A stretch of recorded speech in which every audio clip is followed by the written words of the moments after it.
We are back here on Carolina Women, once again here at Birdie James with our friend Michelle Taylor, and we're talking about sizes and shapes and holidays and clothing and the good, the exciting, and the challenging. We were talking about watching three folks in each dressing room. Right. You know, tall, all different sizes and shapes. Tall, tiny, all different sizes and shapes. And I was curious how you manage that.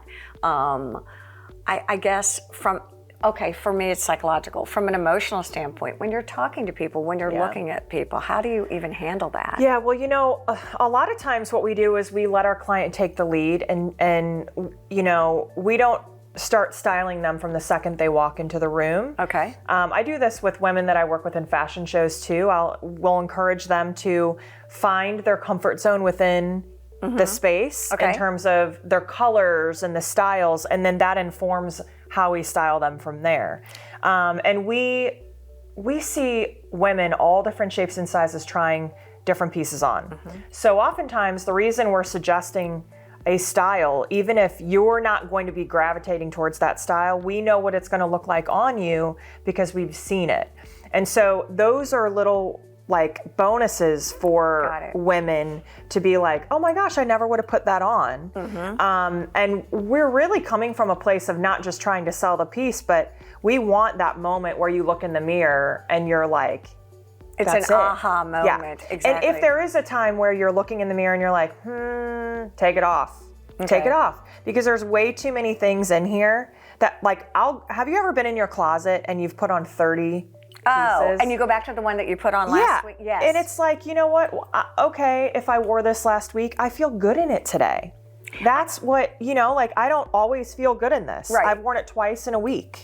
Well, exactly. You know? My question is, and I don't know if other people do this, but I'll tend to go to things that I'm comfortable and familiar with. Even when I come to the store, I'll tend to kind of get in my comfort zone. Right. How do you shift people from that? Well, I mean, I think it's just, I have to keep things fresh and always moving in a sense of having lots of different styles for people to choose from. And again, it's just, you know, finding out what you're wearing it for, who you're wearing it for. You know, it's really interesting listening to boomers as they shop. They really care about their husband's opinion. Oh, interesting. And what their husband thinks it looks like on them. And so that's really, that's probably one of the most difficult things for me because I've always dressed for myself. Interesting. I've always been expressive with my clothing, and it's like sometimes I feel like I want to be a character, and I'm like, and I dress, you know, big. But I'm always pretty true. I have a certain style, and you kind of know that style. If you know me, you know kind of what to expect from me. I mean, for me, the style that I expect from you is that I can't expect a style from you because I've seen you classic Chanel. Right. I've seen you funky and fun. I've seen you really sophisticated. Right. You know, and then I've seen you sporty spice. Right. So it's really interesting because that shows you that I'm dressing how I'm feeling. Okay, that makes sense. You know, how I'm feeling weight-wise, how I'm feeling, because there are days that, you know, days we feel thinner. Right. Days we feel, I mean,